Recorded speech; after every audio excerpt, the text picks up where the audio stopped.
Hola chicos, buenas noches. Nuevamente con ustedes en una grabación más para explicarles un poco el asunto de un ensayo de geografía histórica, perdón. Muy bien, voy a compartirles rápidamente la pantalla para que no sea muy largo en la explicación. Antes que nada, quiero señalarles lo del curso. Ya lo habíamos visto, lo que es la descripción de actividades de todo el curso.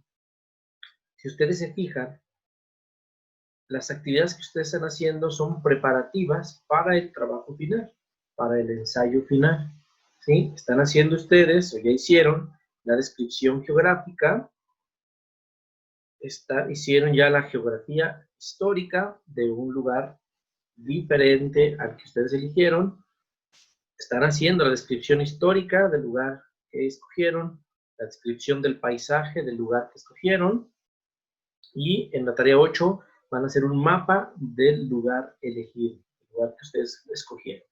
Entonces, tienen básicamente los elementos para armar al final un ensayo sobre geografía histórica del lugar que ustedes escogieron, ¿sí? Esa es rápidamente la actividad que se está haciendo en todo el transcurso del semestre. Entonces, lo que se está haciendo y la retroalimentación que yo le estoy dando es para mejorar el producto final de su ensayo, ¿sí? Bien, las instrucciones del ensayo de geografía histórica, es decir, la tarea 4, la tarea, bueno, aquí dice 3, ¿verdad? La tarea 3, perdón, sobre geografía histórica. ¿Qué dice? Realizar un ensayo de geohistoria o geografía histórica en donde se desarrolle un estudio de caso como el que se incluyó en la unidad sobre la Isla de la Pasión. Incluir fotografías. Bueno, aquí primero nos detenemos.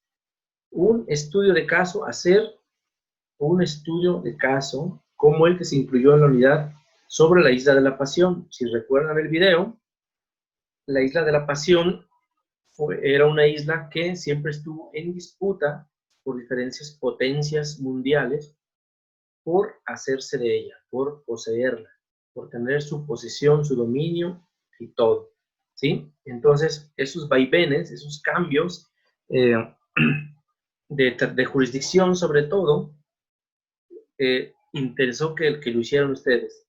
Esa es una primera parte del ensayo, ¿sí? Luego dice aquí, incluye fotografías, por supuesto. Siguiente parte. Esto quiere decir que harán una investigación histórica sobre algún lugar geográfico, perdón, aquí se lo remarqué, que no sea el de su trabajo final. Muy claro, ¿eh? Muy claro. Después dice, señalando su desarrollo, evolución o transformación, y lo pongo en letras mayúsculas y negritas.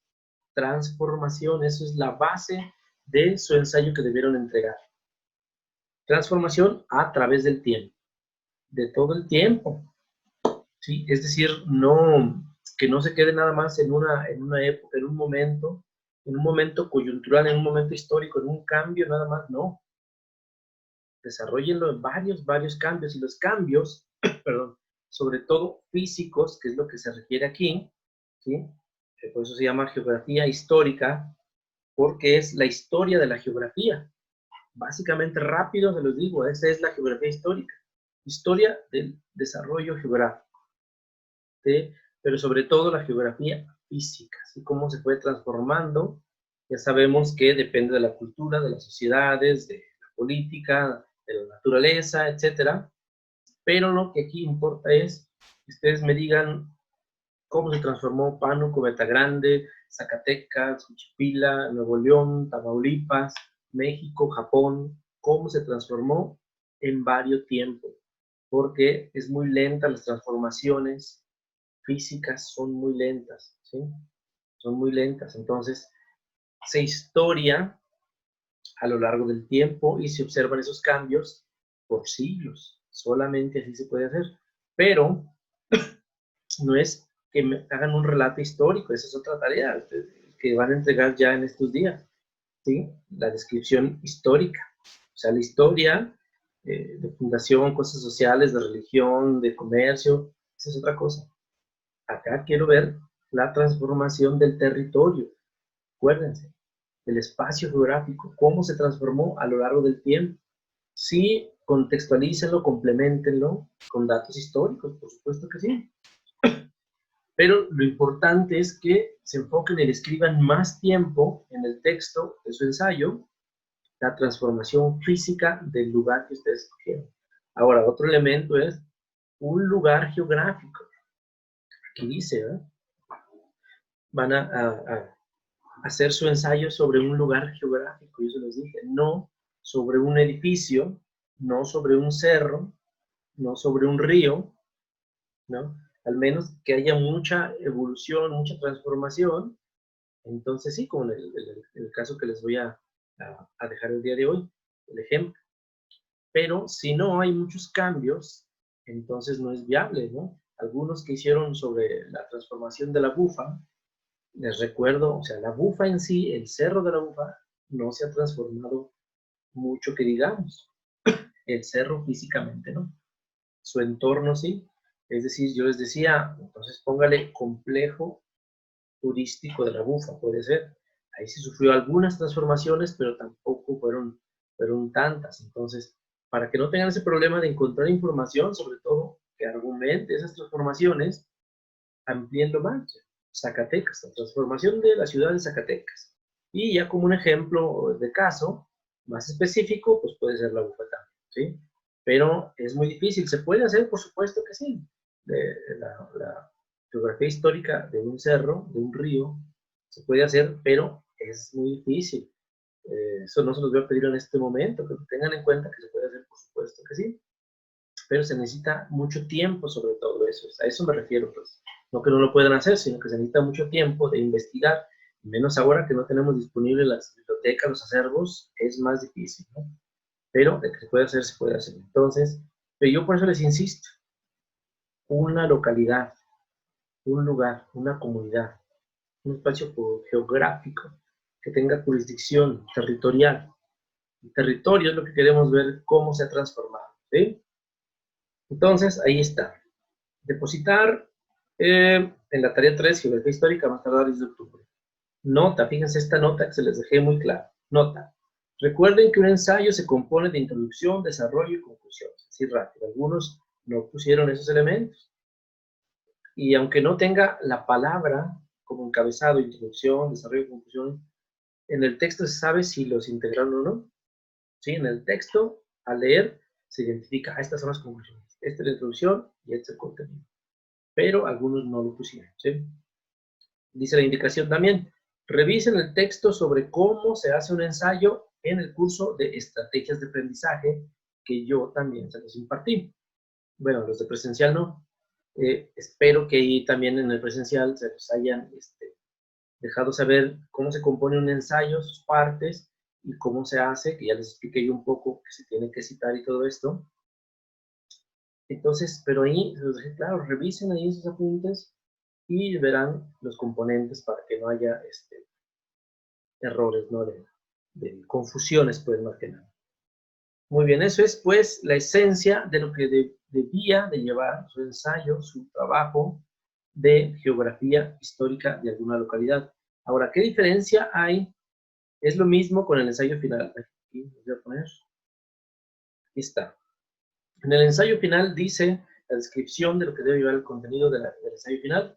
Realizar un ensayo de geografía histórica sobre el lugar elegido. Esta es la gran diferencia, ¿sí? En la tarea 3, sobre un lugar cualquiera, y en el ensayo final, sobre el lugar que ustedes eligieron y que han estado trabajando en todo el semestre, y ya tienen material avanzado. Es decir, sin realizar una investigación histórica, pero que tenga que ver con cambios y transformaciones geográficas, ¿sí? O sea, también la base va a ser esa. Con base a las 4 geografías que ya vimos en la unidad 1. Aquí sí se pueden ampliar ya en las otras características de la geografía, ¿sí? Cambios físicos, es decir, geografía física en la población, cambios en la población, o sea, la geografía humana, cambios en el ambiente, es decir, geografía ambiental, y cambios de identidad, es decir, geografía simbólica, que lo vimos en la unidad 1. Rápido, les recuerdo en qué consiste cada una de ellas. Cambios físicos o geografía física, lógico, los climas, incluso sí, la flora, la fauna, ríos, montañas, ubicación, ¿verdad? En el mapa, en la Tierra, todo eso, ¿no? Proyección, lo que ustedes quieran que vean, física. Geografía humana, todo lo que tiene que ver con la acción humana en el territorio, ¿sí? En la geografía, en el espacio geográfico, y es, por supuesto, todos los cambios que han hecho en la agricultura, en la pesca,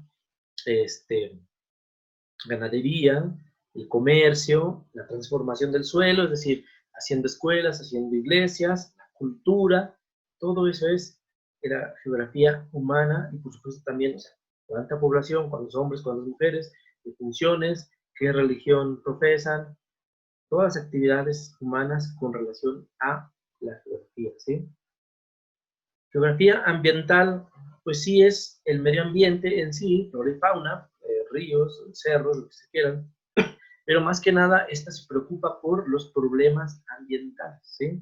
Por el daño o el bien que que hace el ser humano a la naturaleza, ¿sí? Entonces, la erosión, la contaminación, todo eso es lo que se trata más que nada la geografía ambiental. En la geografía simbólica, la esencia es, sí, por supuesto, los grupos sociales étnicos, los pueblos originarios que fundaron las ciudades que tenemos actualmente, si las hay en esos lugares, las describen, o si las hubo, las describen también. Ahora, otra parte importante de la geografía simbólica son todos esos elementos sociales que impactan en los mismos grupos, ¿sí? Todos esos elementos que fue construyendo el humano, es decir, toda la geografía humana que tiene un significado para el mismo ser humano, ¿sí? Para los mismos grupos sociales.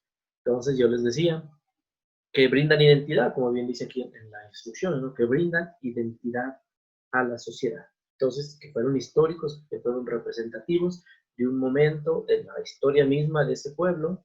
Entonces, es una plaza, es un monumento, es la arquitectura, es un cerro, es un río, una montaña, ¿sí? Esos también son elementos simbólicos, para que me entiendan rápido. Entonces, esos 4 elementos los pueden describir en su ensayo final. Por supuesto que sí, pero recuerden que sobre todo esto es lo que va a importar. Transformaciones geográficas, transformaciones físicas, de territorio, porque estamos en esta materia que se llama geografía y cartografía. Por eso al final, en la última unidad, vamos a ver cómo se elaboran algunos mapas de forma muy sencilla, por supuesto, no vamos a pedir grandes cosas, para que lo acompañen en su trabajo final. Pero esa es la base, ¿sí? Lo mismo que les estoy pidiendo para su ensayo de geografía histórica en la tarea 3, es lo mismo que les pido para el ensayo final, pero sobre el lugar que ustedes eligieron y más completo, por supuesto. Ya, por eso les estoy dando retroalimentación para que eso ya lo corrijan en su trabajo final. Muy bien, dice, tomen en cuenta lo ya trabajado en el curso, como descripción geográfica, descripción histórica, descripción del paisaje y mapa del lugar, ¿sí? Esto para que lo tomen en cuenta, no para que lo integren literalmente, no para que corten y peguen, sino para que esto ya ustedes lo trabajaron, avanzaron ya en su ensayo final, en su trabajo final, y aquí tomen algunos elementos que les sirvan para observar la transformación de su pueblo, de su comunidad, o de un país, si lo van a describir un país, pero es muy difícil porque acuérdense que también la descripción del paisaje debe de estar ahí en vivo para observar ese paisaje. Entonces debe ser algo cercano. Entonces tomen estos elementos en cuenta, lo que ya trabajaron, pero no lo copien y lo peguen nada más íntegro. No. Muy bien, nota, contendrá fotografías del lugar, el mapa elaborado y al final debe integrar una reflexión personal, ¿sí? Es decir, debe tener el mismo estructura, introducción, desarrollo, conclusiones, y en las conclusiones va la reflexión personal, una propuesta suya de análisis de su lugar geográfico, ¿sí? ¿Qué les quedó de experiencia, de aprendizaje de su terreno que ustedes descubrieron en su investigación? Extensión entre 15 y 20 páginas, ¿sí? Eso se me olvidó decirles en el video anterior, la extensión de un ensayo como es a doble espacio, entonces es como de 10, lo mínimo, de 10 páginas, lo mínimo de extensión que debe ser un ensayo, porque en menos páginas no alcanzan a hacer un ensayo, porque deben de tomar varios elementos. Entonces, entre 15 y 20 páginas debe ser la extensión de su trabajo final.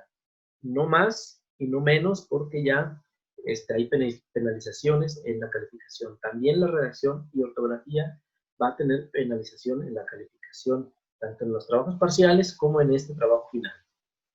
Muy bien, dicen, entre 15 y 20 páginas, incluyendo imágenes a doble espacio de internet. Ahí está. Y aquí está un apartadito que dice criterios de evaluación. Entrega el 30 de noviembre. Abrimos aquí los criterios de evaluación. Y este es todo lo que se va a evaluar punto por punto.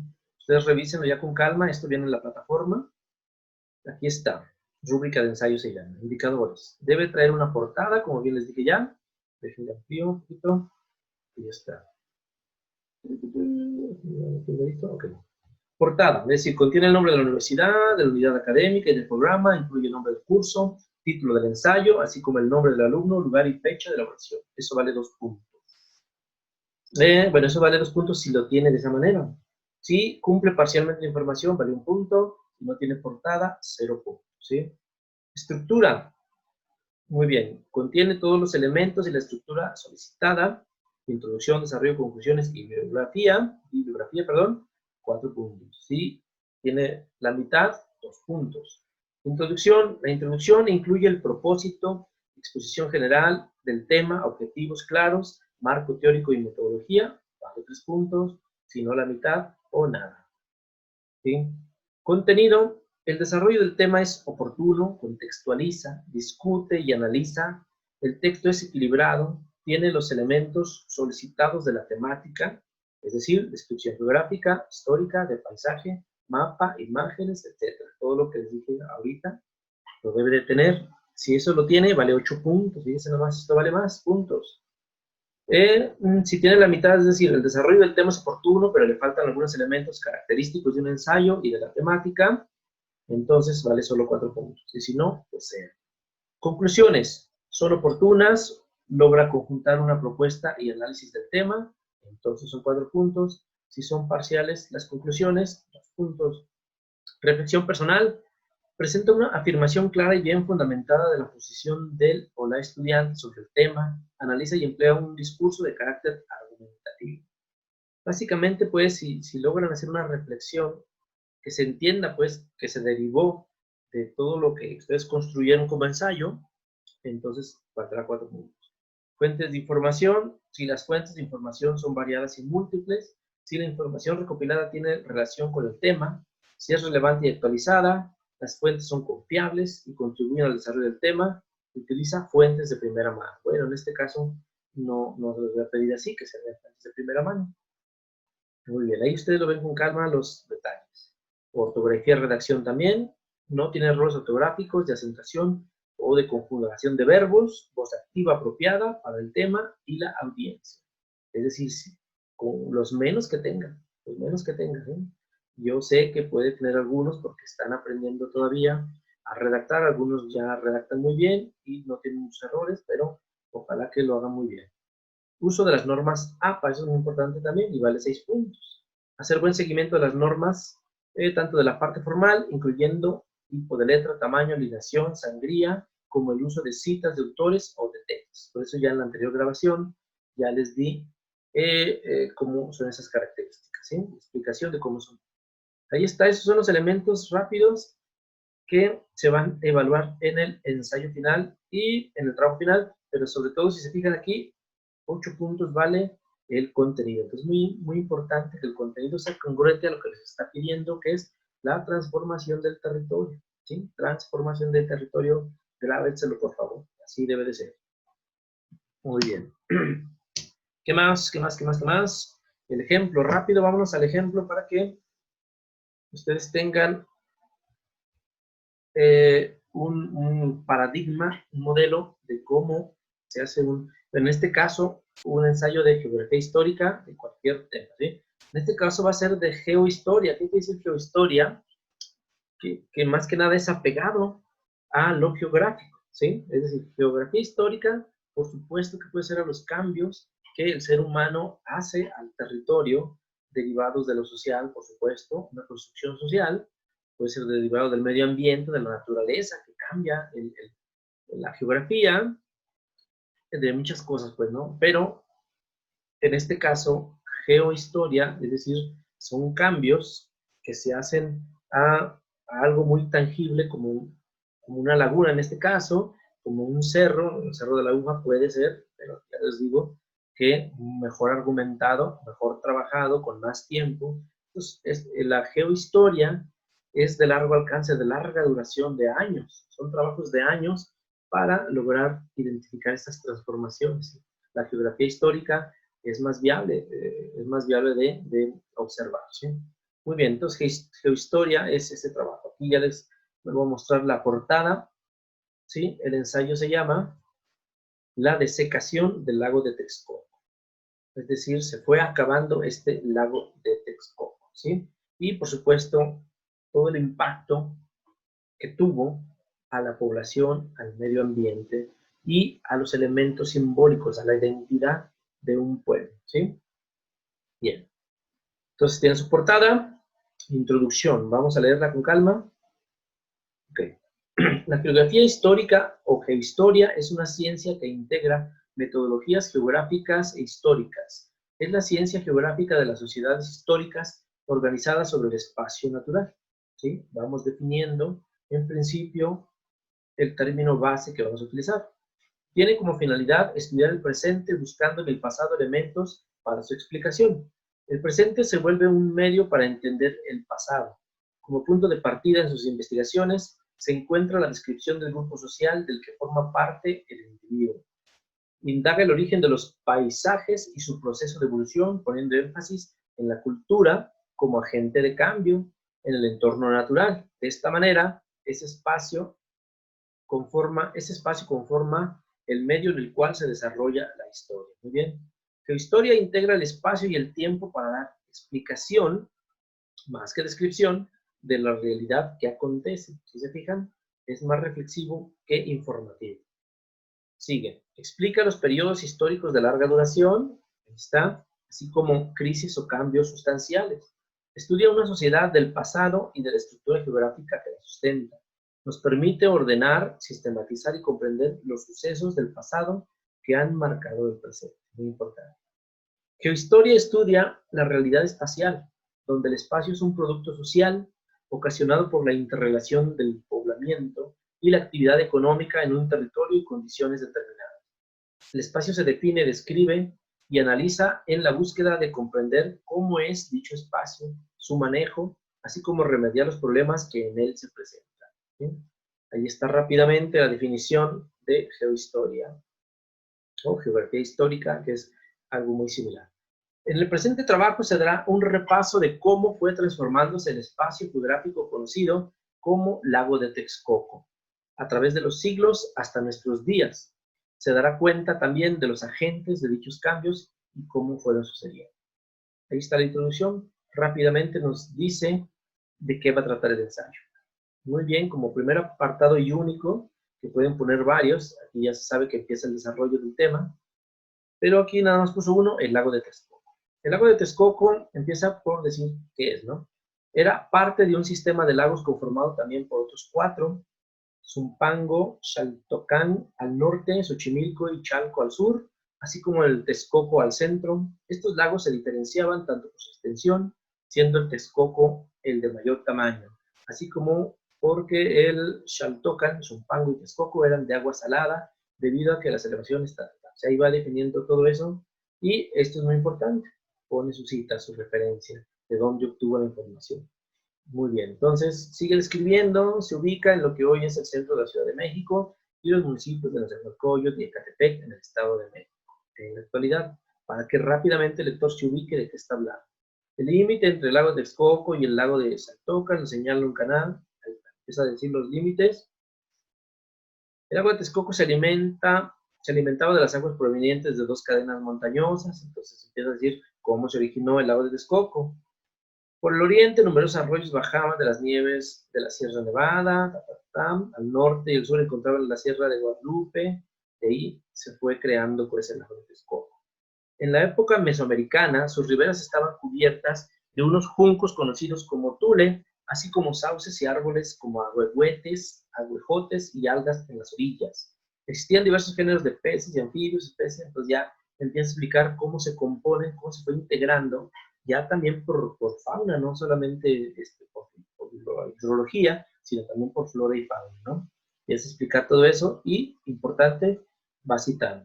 En el interior del lago existían numerosos islotes, que son islas, ¿verdad?, pequeñas, a excepción de los islotes del Peñón. O sea, va describiendo que aparte de agua, de lagunas, de ríos, hay islas también en ese complejo que se llama Laguna de Texcoco, ¿sí? Algunos de los islotes fueron el hogar de las culturas prehispánicas como los mexicas. El más grande fue el islote de Tenochtitlan, capital del estado de Mexica. Al norte de este se encontraba el islote de Tlatelolco, que alojaba el mercado más grande de Mesoamérica. Al sureste existían varios islotes entre México y la ribera de Iztapalapa, entre ellos Iztacalco y Pantitlán. Ahí está, se ubica rápidamente dónde estaban esos islotes, esos grupos geográficos, dónde, y nos pone un mapa rápidamente para ubicar. Aquí está el lago de Texcoco, está Tenochtitlan, y todo lo que nos decía, ¿verdad?, todas las riberas, y aquí están todos los islotes, ya nada más, son islas pequeñitas, ¿verdad? Muy bien, cita la referencia del mapa obtenido, y empieza a hablar de las riberas del lago de Texcoco. Luego de la consolidación de las sociedades agrícolas mesoamericanas, el lago de Texcoco y sus cercanías se convirtieron en uno de los principales focos de desarrollo de procesos de la civilización mesoamericana. Y empieza a hablar, pues, de este periodo, cómo se fue conformando el lago de Texcoco, ¿sí? Muy bien, sigue dando esos datos de tiempos mesoamericanos. Aquí ya para el siglo VIII. Muy bien, dice, de esta forma la cuenca de Texcoco se convirtió en uno de los destinos principales de los grupos migrantes provenientes del norte mesoamericano y de Aridoamérica, que al mezclarse con la población originaria, dio pie al surgimiento de la cultura tolteca en el siglo IX y hasta el siglo XI. Entonces empieza a haber una transformación ya en cuanto a población, a poblamiento, ¿sí? Los últimos en llegar fueron los mexicas, que finalmente establecieron el islote de México, donde fundaron Tenochtitlan. Okay, los indígenas construyeron islas artificiales en los bajos de la laguna con el propósito de ganar tierras para el cultivo e incluso para construir la monumental ciudad de Tenochtitlan. Los indígenas construyeron un dique entre la Sierra de Guadalupe, ubicada al norte. Entonces empiezan a decir cómo empiezan a transformar estas nuevas poblaciones que llegan, cómo transforman todo ese lago, todas esas islas, sobre todo a utilizarlos, a aprovecharlos. Hay casos en que se destruye, por supuesto, también es transformación, no todo es transformación positiva, ¿sí? Pero aquí, en este caso, sí, empiezan, sí, también a invadir muchos territorios, a secar algunas lagunas, naturaleza también, pero sobre todo, pues, empiezan a adaptarse a la naturaleza, si la población se adapta a la naturaleza. Las aguas de los lagos de Texcoco, Zumpango, Saltocan no eran potables por su alta salinidad, ¿ok? Muy bien, explica por qué no son potables. En tiempos de Tenochtitlan, aquí ya habla ya pues muy cercano a la conquista, la población usaba los ríos y los lagos que lo rodeaban a su favor.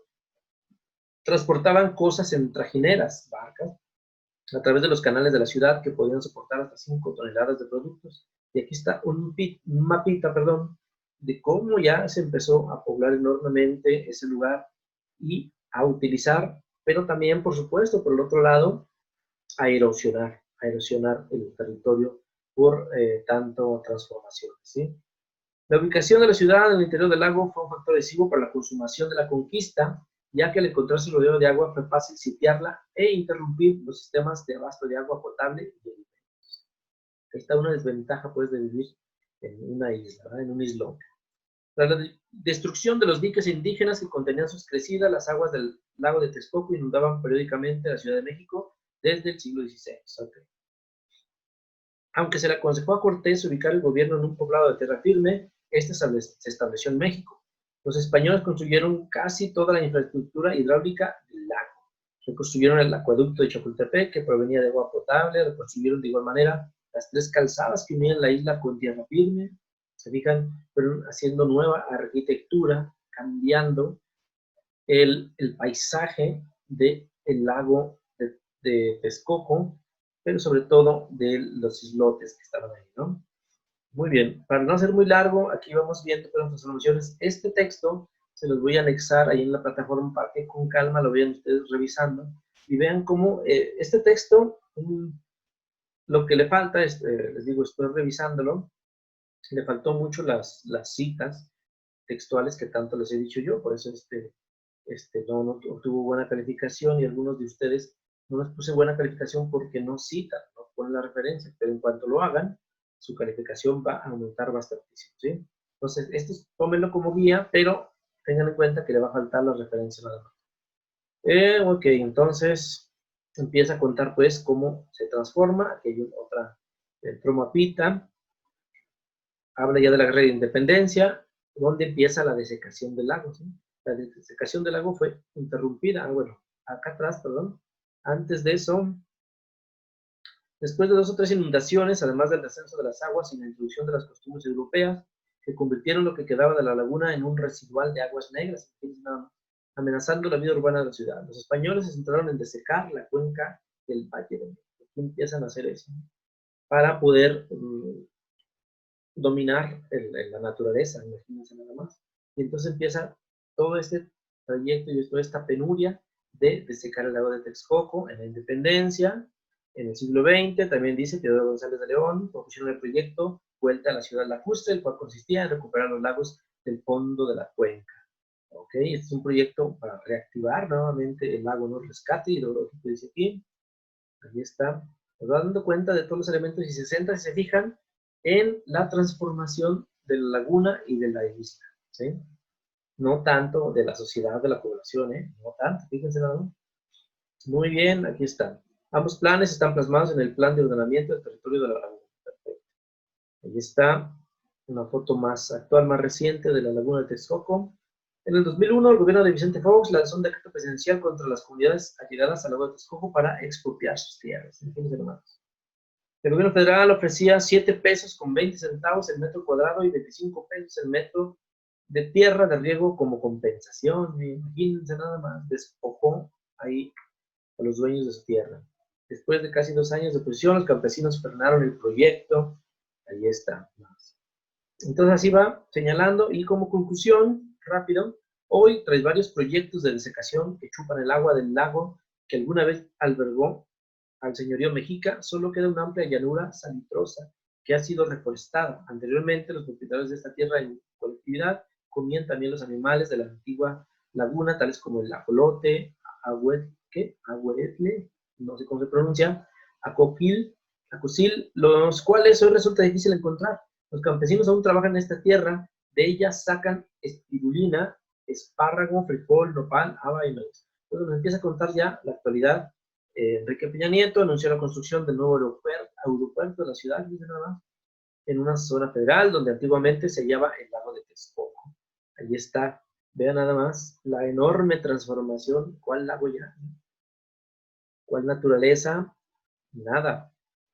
Ok, bueno, ahí se los dejo en la plataforma para que lo revisen, pero observen pues que precisamente se tarda de mostrar directamente la transformación del territorio, cómo a través del tiempo los diferentes agentes, gobiernos, grupos sociales transformaron la laguna y la isla, los islotes, ¿sí?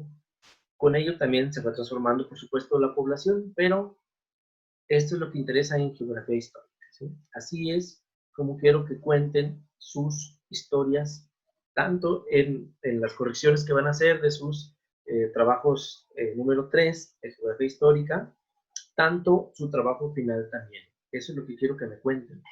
Si lo van a hacer de la UFA, está bien, pero encuentren más argumentos para describir, ¿sí? Para ampliar y que se observe toda esta transformación de reforestación, desecación, erosión, ¿sí? Derrumbes, no sé, quitar piedras de la bufa, o sea, si hay esa información, adelante, ¿no? Pero si no, o sea, va a ser muy difícil porque muy poco se ha trabajado sobre esos temas, pero si lo encuentran, adelante pues, pero sí, amplíenlo y recuerden, la extensión también no debe ser una hoja, no. 4 o 5 hojas, páginas, perdón, no. Es muy poco, o sea, es muy poco para decirlo, ¿no? Y no se centren en la historia, en contar la historia de, o sea, la historia política, la historia social, la historia económica, religiosa, no, eso no. Eso sí como complemento si quieren, y si tuvo que ver eso con la transformación geográfica, entonces sí, entonces sí. Si no, no, eso nada más utilícenlo como contexto histórico, nada más. Pero la esencia, el 80% de su trabajo debe ser la transformación física del territorio, ¿sí? Eso es lo que me deben de contar. Así que, pues sin más, les dejo pues este ejemplo en la plataforma, el día de mañana lo integro y espero que esté todo entendido. Finalmente, les repito, estoy a sus órdenes en el foro que tengo ahí ya para las dudas, en el chat de la plataforma, pero les ruego que me indiquen su grupo y el curso, porque tengo 5 o 6 cursos, entonces de repente no sé a qué se están refiriendo con sus preguntas. Y también en su mensaje, explíquenme todo. Maestro, estoy intentando hacer este trabajo, pero no encuentro un material, ¿qué hago? Pero no me manden varios mensajes. En un solo mensaje explíquenme todo, para yo entenderlo rápidamente y rápidamente también yo darles una respuesta pronta, porque las fechas, acuérdense, están muy próximas ya. Estamos ya prácticamente a un mes de terminar ya el semestre, fíjense nada más. ¿Sí? Se termina, déjenme ver aquí, no, aquí no tengo nada, aquí está. Vamos a ver si lo ven. Ahí está. El 18 de noviembre, es decir, el 30 de noviembre terminamos ya semestre, terminamos curso, terminamos evaluación. Entonces, imagínense, no queda nada, así que aplíquense y pregúntenme, yo estoy ahí a la orden, estoy atento, a lo mejor de repente me tardo un día, pero a todos les contesto, trato de contestarles, de resolver sus dudas, ¿sí? Así que, sin más, yo me despido, muchísimas gracias, enhorabuena, que les vaya muy bien en sus trabajos finales.